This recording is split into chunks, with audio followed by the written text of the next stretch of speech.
It's time for our business segment now with Charles Pellegrin. Hi, Charles. Hi, Karis. You're starting with the latest in the US-China trade tensions. Absolutely. Always a roller coaster ride of escalations and then appeasements between Washington and Beijing, with a number of new measures coming into effect this Tuesday, and with a key meeting between Donald Trump and Xi Jinping expected at the end of the month.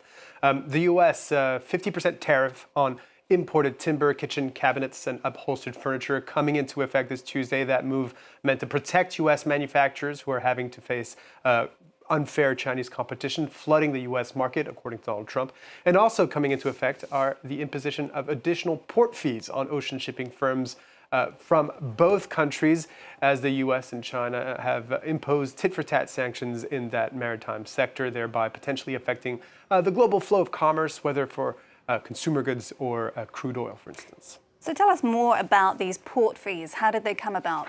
Well, earlier this year, Donald Trump and his administration announced plans to levy those fees on China-linked ships entering U.S. ports, citing the need to bolster the U.S. shipbuilding industry and to try and reduce what they called China's grip on the sector. In 2024, actually, shipbuilding was completely dominated by three countries, all located in East Asia, and with China by far the most dominant, the country responsible for 55% of the gross tonnage in shipbuilding produced that year, ahead of South Korea at 28% and Japan at 13%. A U.S. investigation launched by the Biden administration had concluded that China used unfair policies and practices to reach that dominant position. And that's what led to these penalties now being imposed, and to China retaliating with its own fees targeting U.S.-owned, operated, built, or flagged vessels.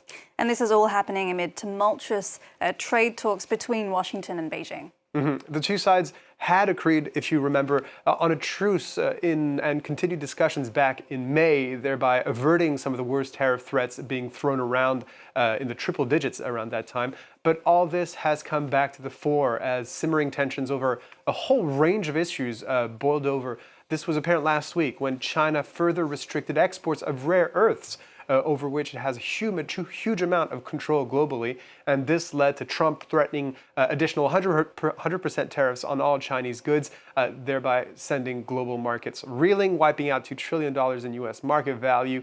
Since then, the tone has been to try and reassure investors, with Trump posting on Truth Social that, quote, "it will all be fine," and Treasury Secretary Scott Bessent arguing that the 100% tariff threat won't be imposed until after that in-person meeting between Trump and Xi scheduled on November 1st. Take a listen.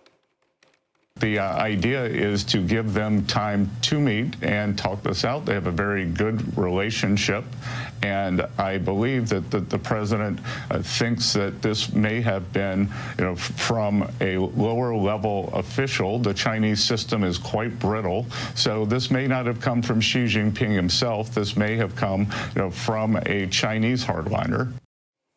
And how are the markets reacting to this, Charles? Let's have a look. Markets in East Asia closing or trading lower this hour after Wall Street had recovered at the close on Monday after that Trump Truth Social post seeking to reassure about the China trade tensions. The Nikkei closing significantly lower on the first day back after a national holiday on Monday, as well as political uncertainty there over the future of a government coalition. In South Korea, shipbuilder Anhua losing as much as 8% in value after it was targeted by China's Commerce Ministry for allegedly assisting the U.S. In their investigative probe. You can see there now currently down 5%. So China taking aim at South Korea's shipbuilding industry as a proxy for the U.S., it seems. And European markets also opening lower there. Investors in Europe also keeping a close eye on those China-U.S. trade developments. The DAX in Frankfurt down over 1% lower. And as that US-China trade war continues to simmer, American farmers are finding themselves getting burned. Mm-hmm. As part of its effort to counter Trump's tariffs, China's halted imports of U.S. soybeans, depriving American exporters of more than half their foreign market. The resulting supply glut in U.S. granaries is driving wholesale prices down, further piling pressure on the agricultural sector. And meanwhile, Argentina, which is set to receive a $20 billion bailout from Washington, has slashed its export fees on soybeans and struck a major new deal with Beijing to supply soybeans.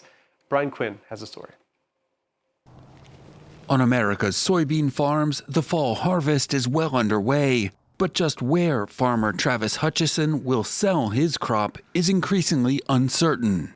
Well, China's been our biggest customer for soybeans. If we lose their market, we've got to go create new ones. Last year, the U.S. exported more than $24 billion worth of soybeans, more than half of them to China, where they're used as animal feed for the country's massive pork industry. But in May, amid an escalating trade war launched by Donald Trump, Beijing slapped 20% tariffs on U.S. soy. This fall has seen zero Chinese orders. As surplus piles up in grain silos, U.S. wholesale prices are down 40% from just 3 years ago. Our expenses are all sky high, but our prices we're getting at the grain dealers is very low at this point in time.